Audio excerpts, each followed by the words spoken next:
Finally सारा घमंड टूट गया है 5 जनवरी को। खेसारी लाल यादव ने कुछ इस तरह से तोड़ा है कि मैं आज इस वीडियो में बताऊंगा। तो चलिए बने रहिए लास्ट तक। नमस्कार, मैं रविंद्र और आप सभी देख रहे हैं भोजपुरी स्टोर चैनल। देखिए, खेसारी लाल यादव पवन के बर्थडे में तो पहुंचे, लेकिन डायरेक्टर पवन पाल के बर्थडे में पहुंचे, आप लोग देख सकते हैं।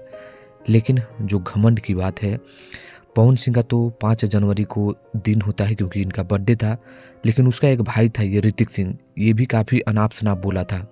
और आपको पता है कि यही खेसारी लाल यादव है जो पवन सिंह को काफ़ी मेहनत करके और हर एक जगह साथ दिए हैं।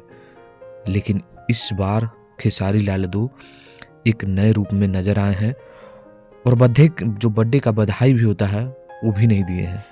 और ये दर्शाता है कि अब जो है पवन सिंह को अपनी औकात दिखा दी है खेसारी लाल यादव कि देख मेरा कितना औकात है।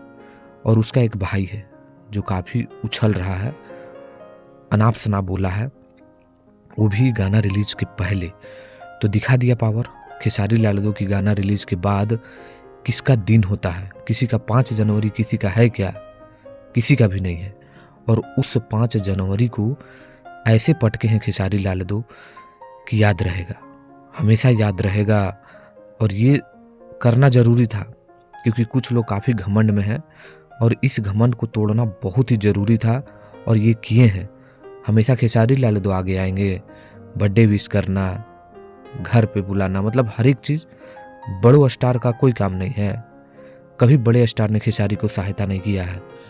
अब बड़ों को देखना है, इसलिए मैं बोला हूँ कि सारा घमंड तोड़ दिए 5 जनवरी को खेसारी लाल। अब आप इसके बारे में क्या कहना चाहेंगे कमेंट करिए, वीडियो को लाइक करके शेयर करिएगा। धन्यवाद।